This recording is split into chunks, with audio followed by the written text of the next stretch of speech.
What's up guys? Attempting to go live here. My Wi-Fi has not been the best the last few days, but wanted to make this quick live stream. I haven't gone live in a while, so I want to help the fitness pros of you in the group. I'm specifically turning my focus towards fitness professionals a lot more in the next coming months, because I know from running gyms myself, this July-August period is always the time that freaks out gym owners and personal trainers and online fitness coaches, makes them worry and think it's going to be the quiet time. So I just want to help go over a few points, and everything I'm covering right now, it's taken from some recent blog posts and articles I've been making, you guys. This one is, we're going to talk about 6 steps specifically to create a six-figure gym. And I'm talking about a low, medium or high 6-figure fitness business that does 20, 30, 50,000 pounds or dollars a month in revenue. And more importantly, how to make that gym profitable, and also so that it works without you. You can escape the time for money trap. You don't have to be a slave to the business. You can take more holidays. You can take more time off with your family. You can visit your gym as a customer or as an observer and see it running without you. And there's nothing quite like that feeling. It's pretty amazing when you set something up like that and you're able to go in as an observer, as a customer, and experience the system, the product you've created. So, number one, the first tip we're going to start with, this is when it comes to making your gym profitable, okay, the first thing we're going to talk about is a concept called return on assets. All right, now, in the marketing world, we talk a lot about return on investment or return on ad spend. We tend to know those concepts, but actually the most important return you need to focus on is your return on assets. ROA, return on assets, because these are the things, the assets are the things you're investing in that give you the biggest return and the most scalability and profitability. So what are those assets? Well, the first big asset you're going to have is your location, right? You're renting or you own a facility, okay? So in that facility, you have a certain amount of space and time, okay? You have the time slots that you run your sessions in, and you have a certain amount of space. So the first thing is you've got to make sure you make the space profitable. So if you're paying for, or you're renting 2,000 square feet of space, that's good. That's your cost. You can work out your cost per square foot. Okay, I mean, if you're paying £2,000 a month for that space, for 2,000 square feet, you're basically paying £1 cost for every square foot of the location. But what are you making back on that investment? What's the return of that asset?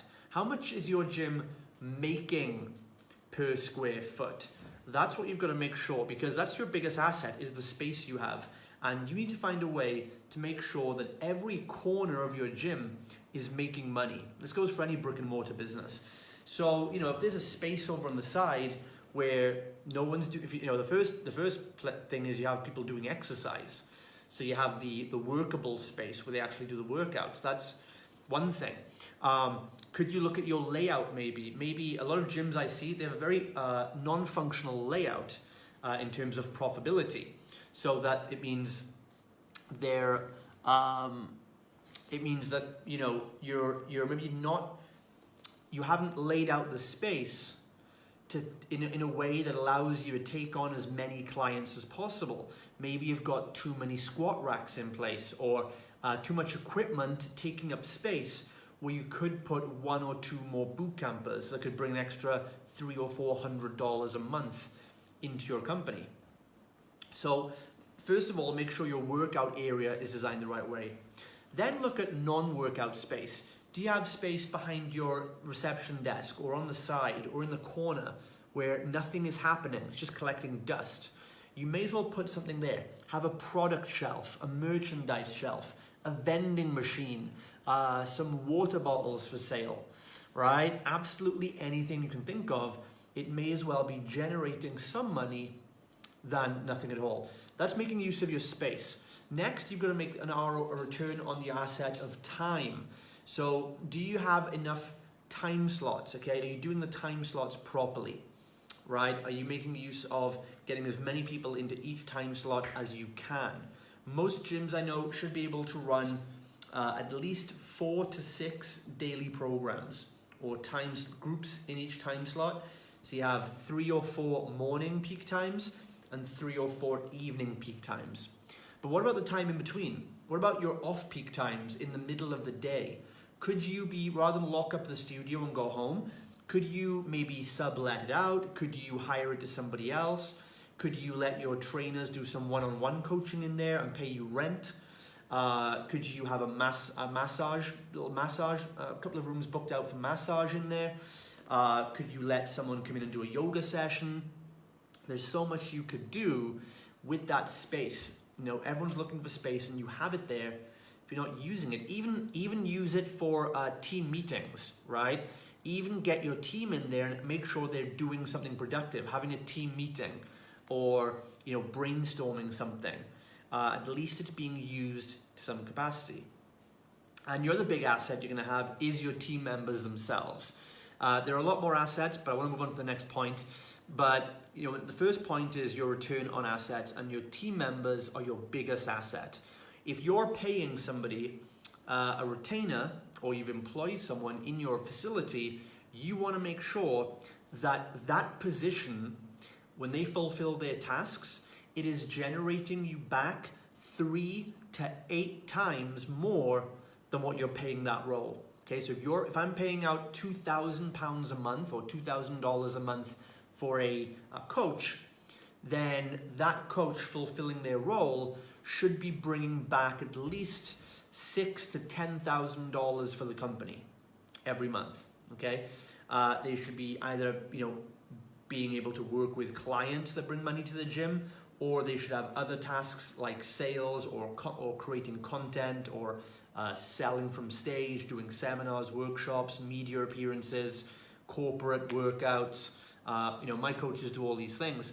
So, you know, don't just pay them for the hour. Make sure you're paying them a set amount each month, and you've quantified it, you've set up that role so it brings a big return, at least 3 to 5 times or more back. That's step number 1. That's return on assets.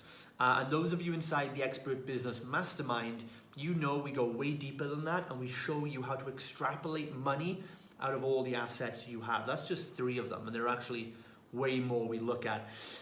The next step then is you've got to figure out your profit goals. There's so much talk about revenue, but nobody talks about profit.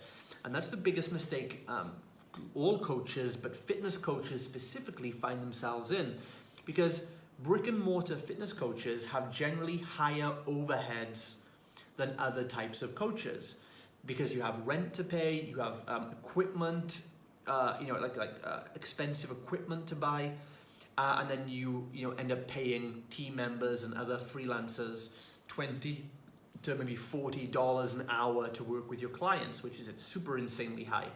So the problem is, most of the Fit Pros that come into my program, they were struggling because they were getting revenue, they were getting clients, they were putting money into Facebook ads, but they weren't making any profits. So I literally saw one fitness business owner who was doing $60,000 a month in revenue, or £60,000 I should say, but about $80,000, but he was only keeping about $2,000 in profit.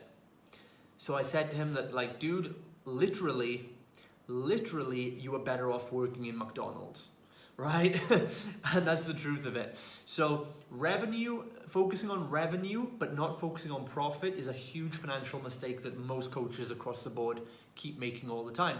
And we make sure we solve that problem inside our mastermind. So what you need to figure out, first of all, is your revenue goal, but also your profit goal. And as a guideline, just a rough guideline, you want to make at least 33% profit out of the revenue, okay? And profit means that's profit after you've been paid. So if you pay yourself a retainer or a salary, that comes under your costs. But there needs to be 33% clean profit, and also that would include any dividends you pay yourself as well.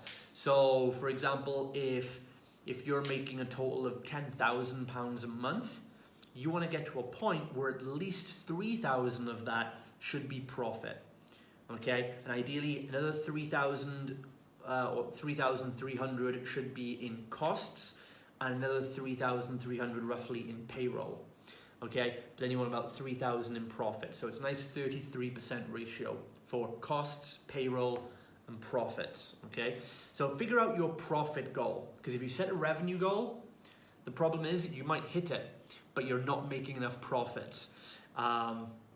So again, if your overheads, if all your costs, your overheads, your payroll, anything, a salary you pay yourself, and taxes, if that all came to 10,000 a month, then really your target should be to generate about $13,000 to $14,000 or pounds in total revenue, giving you a nice clean profit margin, $3,000 to $4,000 profit that you can put in the bank every month and just put it aside, and that goes towards your scaling fund. All right, the third step. So number one, get a return on assets. Number two, know your profit point goal. Number three, the third thing I work on with my FitPro clients is create a massive value front-end offer to your business, okay? And not the usual boring stuff, okay? Move away from free trial, boring. Move away from, and also move away from things that don't have a tangible outcome with them. So I see a lot of people offering like free transformation session, right? It's bull crap, right? Because your audience know they're not going to transform their body in one session. You can't have a transformation session, right? Your market aren't that stupid, right? Give them a real core product, something tangible that they can get a real result. So things I've done in the past, we've done 14-day fat burner programs, we've done 7-day metabolism makeover, 6-week body transformation challenge, 28 days drop a dress size program, 21-day belly blast, right? We've done all these types of things, right? We give it a certain time frame and a specific outcome benefit. Okay, so if you want to give like a 14-day, it is a trial. Technically, it is a trial. It's a 14-day trial, a 7-day trial, a 21-day trial, 28-day trial, whatever. But you package it. You package it into a real lead magnet that has a standalone value. So people know they can walk into it and they can leave and they can look back and see a result they gained. So I recommend usually 21 to 28 days are best if you can afford to, the outlay to give those away. It's a much higher value, so it'll attract more leads into it. And, just make sure you're doing that. Think about though the lead magnet you offer, the massive value offer, it needs to be relative to how much time and energy you need to give the client to convert them into a customer. Hey Katie, how you doing? Good to see you on here. So the longer the lead magnet is generally for programs if you're a bit more higher priced. So, one bootcamp I opened up in Europe, we were very high end in the market. We were like 120 euros a month, which is extremely expensive in that area of Europe. So we had to give a lot away in the front end to give people a real experience of what we do. So that's why we did a 6-week challenge, right? And I paid all the outlay for coaches and everything else for 6 weeks. However, if I'm working with more of a lower end or mid to lower price program like 79 a month, 89 a month, $100 a month, then maybe a 21-day program is enough to show people what you do. But ultimately, your lead magnet, it wants to, again, have a specific result tied to it, a result that the client can get. Okay, I can do a 21 drop a dress size program because I know that my system gets can help someone drop a dress size in 21 days. But if you don't have that confidence, or if you don't have the system to do that, you've got to play to the limitations of your strengths. Okay, so don't try and put something out there that you can't really do. Make sure it's sustainable, doable, and it's attractive to your market. And, you know, again, so for most people, 21 days will tend to be a sweet spot, because it also gives them time to indoctrinate and build a routine or a habit around what you do. That's why I like 21 days, because I say 21 days is like the start of building a habit, right? If someone does a 7 days with you or a 14 days, they kind of don't really have a habit built around it yet. But if they do 21 days or 28 days with you, if they've built a month of their life around your program, coming 3 times a week, it's a lot harder for them then to stop doing that the next month. And so they've kind of built everything around it. It takes away their objections, and they'll tend to carry on. So that's point number 3, creating a massive value front-end offer. So just a quick recap. Number 1, we talked about getting a return on assets, including time, space, and your team. Secondly, we talked about creating your profit point goals, not just revenue, but profits. Third was create a massive value front-end offer, okay, that lures people in. Okay, the next step, number 4, okay, one of the foundational keys to getting this business off the ground is to set up ascension systems inside your trial offer. All right, so a big mistake a lot of coaches make is they bring people into their lead magnet, the 21-day program, 14-day program, 6-week challenge, whatever it might be, and they wait until the very last day to get that person to become a long-term buyer. No, right? You want ascension systems happening immediately. And again, the longer your lead magnet, the more outlay you have. Basically, the longer your turnaround time is from when a prospect begins to if they make a decision to carry on, you have to get more ascension systems and upsell systems in place from day 1, because you've got to liquidate your ad costs. You know, if you're paying money to get 100 people to start this 21-day challenge, you've paid that money on day 1 or before day 1. And now you've got to wait 21 days to see how many say yes and pay you back and carry on. That's a very tight period for a lot of coaches. So you want to be upselling from the get-go in the first day. So we always have like an early bird offer that 3 to 5% will always say yes to, right? Because there's going to be people, there's going to be a certain sect of your audience that are going to be the buyers or hyper buyers. And they only need like 1 or 2 workouts with you to know, yes, this is what I want. This is what I've been looking for. So what we do is on the end of day 1, let's say you have a Monday, Wednesday, Friday workout setup. So on Monday, day 1, at the end of the workout, my team, my coaches have a little script where they round everybody together and they say, hey, so you know you've all got your 21 days or whatever it might be to go to test drive the program. But if any of you already know, like, this is the place you want to be, you love the workouts, you love the energy, you love the atmosphere, if this is where you want to be, then come and see us at the end. We have like we have this like special early bird commitment offer. If you commit to us and join one of our long-term programs, you know, before Wednesday at midnight, we'll give you X deal, right? Maybe it's a lower monthly rate. Maybe we usually do like 3 months at a lower rate, or additional bonuses, whatever setup you have going on. But it's a really good offer for them to start long term. If they know they're in, let them be in and pay you. And you tell them there's 48 hours on this offer. It expires Wednesday at midnight. So, because they're going to leave after the workout, so you give them another day to think about it. They come in Wednesday, they have another workout, and after that workout, they decide and they come and pay you. 5% of your trialists will upsell straight away just by offering that.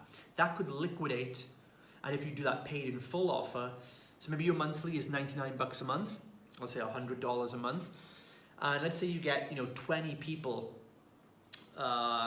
starting a 21-day program, and maybe 2 people out of that will say yes on the Wednesday, and instead of $100 a month, maybe they get the first 3 months for 225 or something like that, right? You got to work out your own margins. But let's say I do an offer like that.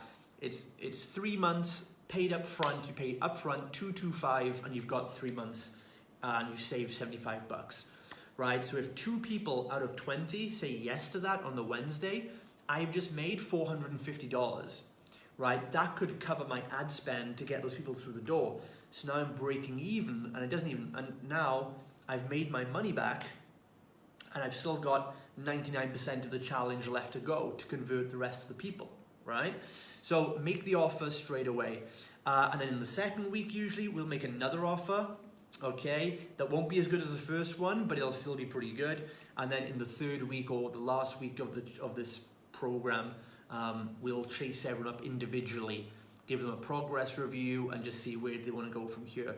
And your aim should be really to convert at least 40% of the trial people, at least 40%. So if 10 start, if 10 people start a 21-day trial program with you, you want at least 4 signups. 1 should come in the first week. You should get 3 more out of 10, no problem. If not, okay, if you're not getting more than 40%, don't come asking me for a sales script. Don't ask about what should the email follow-up system be. Don't ask about messenger bots, because I guarantee you it's not in those tactics.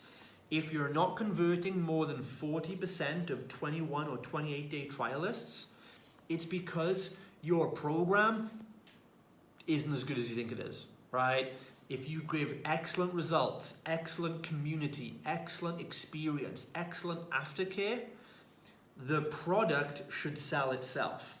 Okay, so if you're not getting 40% at least, it's not because your sales script isn't good enough on the last week. No, it's the fact that the 3 weeks before that weren't that good and you've got to really go back to basics and work on, are we creating a business atmosphere that customers have to be a part of?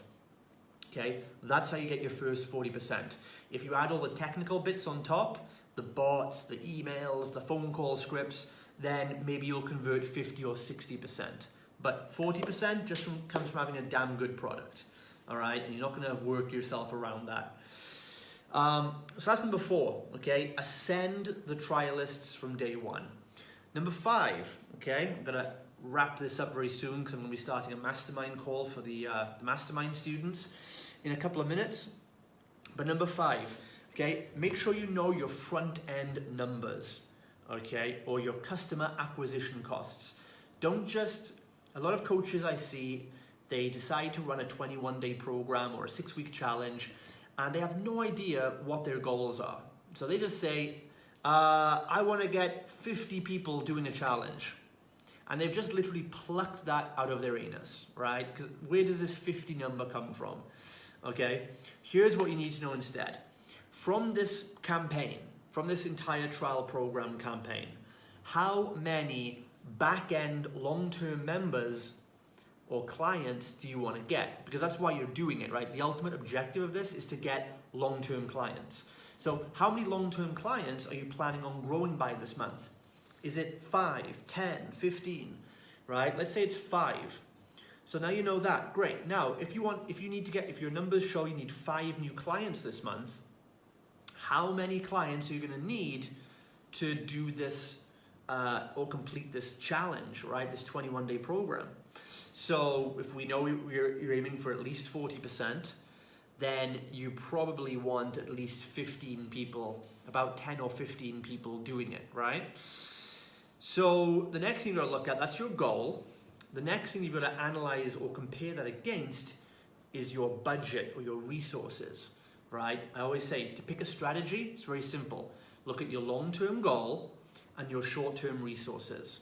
Put them together, that gives you the right strategy. So if your long-term goal is want 5 clients and therefore we need 15 challenges, okay, now look at your resources. Do you have the space, first of all? Can you fit 15 challenges in, right?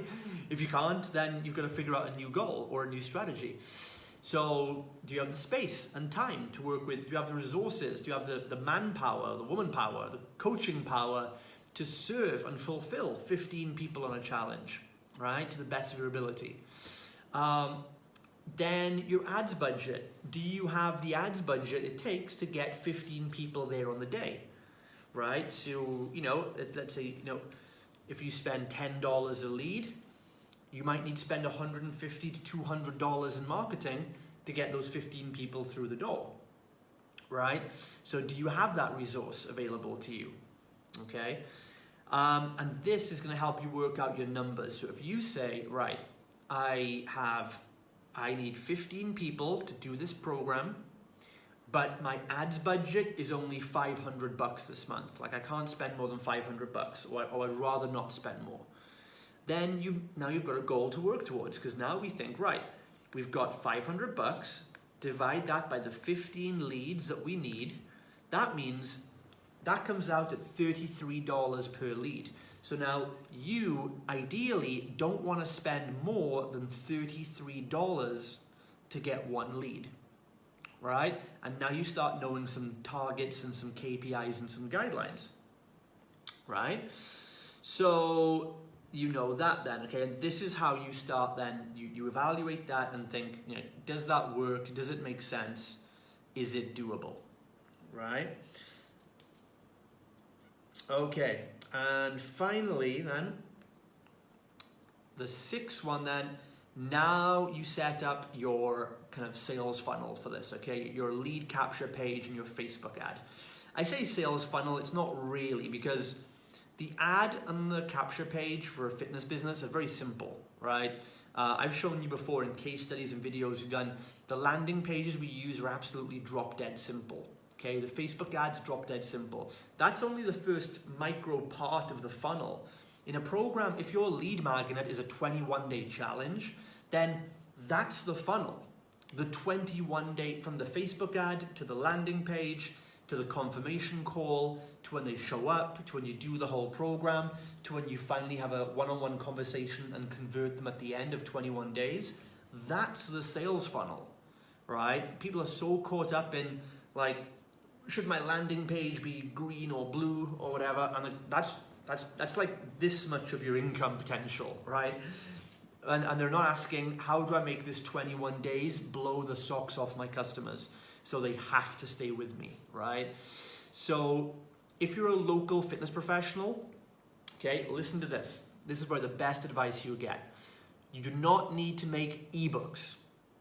Local fitness professionals do not need ebooks. You do not need webinars. You do not need 3-part video series. You do not need launch sequences. You do not need a professional copywriter, okay? You do not need any of that stuff.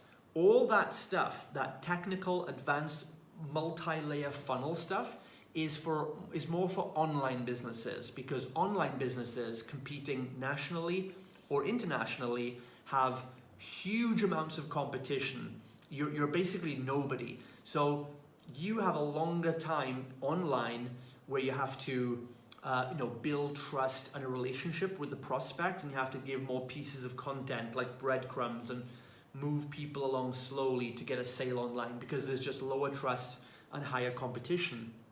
But locally, in a local business, the dynamics are all different.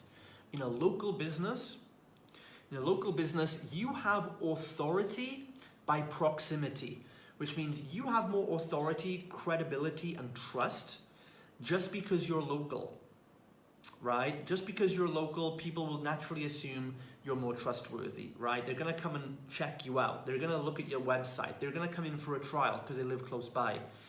So you have that going for you. You don't need all this stupid internet marketing stuff because it's way too advanced for you, okay? Like again, the funnels we use in local businesses are not more than one page. Like ad, landing page. Then the real work is get on the phone and talk to somebody.